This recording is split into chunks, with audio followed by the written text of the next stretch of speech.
আসসালামু আলাইকুম। ওয়ালাইকুম সালাম। আমরা ছোটবেলায় আগে গ্রাম অঞ্চলে যে সব দোকান থেকে দেখতে পাচ্ছিলাম সেই সব দোকান দাদার সাথে হঠাৎ দেখা।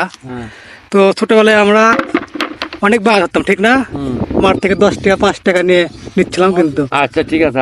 তো দাদা আপনার বাসা কোথায়? বাসা আমার শিবস্থানা, গ্রাম বাক্স, অনিন্দন ময়দাহারা। ও মস্ত গ্রাম না?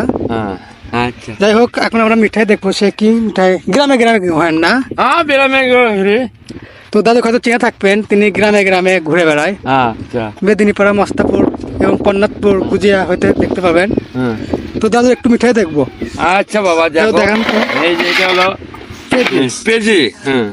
তো পেঁয়াজি, আর এটা আর একটা হলো দেখো খুরবা। এটা খুরমা। আর ওটা হলো ফুল্লা। এই যে দেখো বাবা ফুল্লা। এই তো ফুল্লা। তো দাদুর সাথে হঠাৎ দেখা। আর একটু এই চানাচুর দেখো। আর ছেলেমেয়ে কয়লা লাচি বলছিল করছিস। হ্যাঁ। এই মাঝে মাঝে ভাজা বেরি বললা। এই যে দেখো নয়ন ভাই কোথা থেকে আসতে হবে? এই যে চানাচুর মেসে দানছে এই যে বাবা চানাচুর। বউ মা করে কবি। বহুত মা করে বলি। আচ্ছা। তো কত বছর হলো আমার ব্যবসা? এটা এটা আমার 22 বছর বা 22 বছর ধরে ব্যবসা 22 করতেছে। বছর। আপনার ছেলে মেয়ে কয়জন?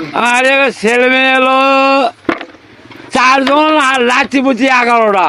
মাশাআল্লাহ মাশাআল্লাহ, 11 জন নাতিপুতি। এই যে এই 11টা লাঠি পুচি যখন আসে তখন আমার মাথা চুল টুল দাড়ি টেড়ি বাগো ছিঁড়ে ফেলা যায়। ও ছেলে বেলা দেয়। আচ্ছা তো তোমার দাদু থেকে ওজন মিঠাই নিয়ে থাকো, অবশ্যই কমেন্টে জানাবা। আচ্ছা।